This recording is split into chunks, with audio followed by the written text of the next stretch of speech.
بعض اوقات ایسا ہوتا ہے، کچھ لوگ سوچتے ہیں، کچھ لوگ بات بھی کرتے ہیں۔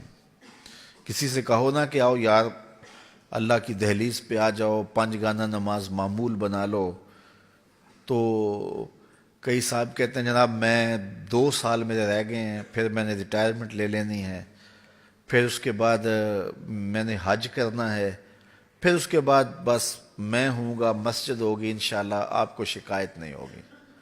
یہ میرے ساتھ واقعہ ہوا، ایک صاحب نے یہ بات کہی تھی۔ اللہ اکبر! پھر نہ ریٹائرمنٹ ہوئی، نہ کچھ ملا، نہ حج کی توفیق ملی، نہ وہ ہوا، نہ مسجد ہوئی۔ یہ وہ بندہ کہہ رہا ہے جس کے قبضے میں ایک سانس بھی نہیں ہے۔ یہ وہ بندہ ٹائم ٹیبل دے رہا ہے، 2 سال، پھر اس کے بعد حج پہ جاؤں گا، پھر میں ہوں گا اور مسجد ہوگی۔ کیسی بات ہے؟ یہ وہ بندہ ٹائم ٹیبل دے رہا ہے جس کے قبضے میں ایک سانس بھی نہیں ہے، جو ایک سانس کا بھی مالک نہیں ہے۔ بچہ ہے، بوڑھا ہے، جوان ہے، مت سمجھے کہ میری زندگی بڑی ہے۔ اللہ سے دعا کرے لمبی زندگی کی، اللہ لمبی زندگی دے، صحت والی زندگی دے، لیکن اعتماد نہ کرے اگلا لمحہ کہاں ہے میرا کوئی نہیں جانتا، میں بھی نہیں جانتا، آپ بھی نہیں جانتے۔ تو پھر توبہ میں کبھی بھی تاخیر نہیں کرنی چاہیے، اللہ کے حضور رجوع لانا چاہیے، اچھے اعمال کو بجا لانے کے لیے کوشاں ہو جانا چاہیے، جلدی جلدی اپنے دامن سے گناہ جھاڑ دینے چاہیے، اور اس کے لیے بہت زیادہ محنت کی ضرورت نہیں ہے، بس سچے دل سے اللہ کے حضور آ جانا ہی کافی ہے۔ حضرت داتا گنج بخش علی حجویری علیہ الرحمہ کشف المحجوب میں یہ روایت لائے ہیں کہ جس نے توبہ کی اللہ نے اس کی توبہ قبول کر لی۔ تو پھر ایک بزرگ کا قول لاتے ہیں، کہا یہ تو ٹھیک ہے جس نے توبہ کی اللہ نے اس کی توبہ قبول کر لی۔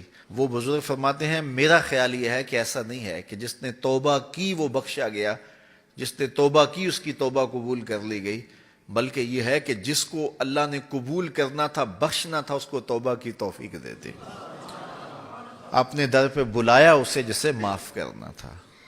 کوئی آپ کا باغی ہو، کوئی میرا باغی ہو، تو میں اس کو خود پیغام بھیجوں کہ آ جانا، تو پھر وہ آئے اور میں معاف نہ کروں، تو پھر سارے کہیں گے یار تو عجیب بے مروت ہے، خود بلا کے معاف نہیں کر رہا۔ تو میاں جب میں نے اس کو میسج بھیجا ہے، میں نے اس کو پیغام بھیجا ہے کہ اس کو کہو آ جائے، تو جب یہ کہہ دیا ہے تو اس کا مطلب ہے کہ میں معاف کرنا چاہتا ہوں، تو اس لیے میں نے بلایا ہے نا۔ تو دوسرے لفظوں میں داتا صاحب فرماتے ہیں کہ وہ صوفی کہتے ہیں نہیں، معاف کر دیا تھا تو تب بلایا ہے۔ تو اگر کسی کو توبہ کی توفیق مل جائے تو اس کا مطلب یہ ہے اللہ نے معاف کر دیا ہے، اس لیے توبہ کی توفیق عطا فرمائی ہے۔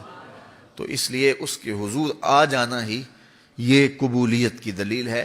اللہ تعالیٰ جل شانہ ہمیں سچی توبہ کی توفیق عطا فرمائے، زندگی کی جو مہلت ہمیں میسر آئی ہے اس مہلت کو غنیمت سمجھنے کی توفیق دے۔ کتنے لوگ تھے جو ہمارے ساتھ ہی پیدا ہوئے تھے اور آج وہ قبروں کا رزق ہیں۔ آپ دیکھیں اپنی دوستیوں میں، بچپن سے لے کے اب تک دیکھیں، میں بھی دیکھوں آپ بھی دیکھیں، کتنے لوگ تھے کہ جو ہمارے ساتھ تھے، ہمارے رشتہ داریوں میں دیکھ لیں، ہمارے اعزاء و اقرباء میں دیکھ لیں، ہم سے چھوٹی عمر کے لوگ بھی تھے، آج وہ ہم سے جدا ہو گئے ہیں۔ تو ہم تو کوئی پرمٹ کٹوا کے نہیں آئے کہ ہم جو ہے وہ سب سے آخر میں جانا ہے، اس لیے ہمیں نہیں پتا کہ جو ہے وہ ہم کب اس دنیا سے چلے جائیں گے۔ اس لیے اپنی آخرت کی تیاری کریں، جو تھوڑا سا وقت ہے اس کو اللہ اور اس کے رسول کی یاد میں گزارنے کی کوشش کریں۔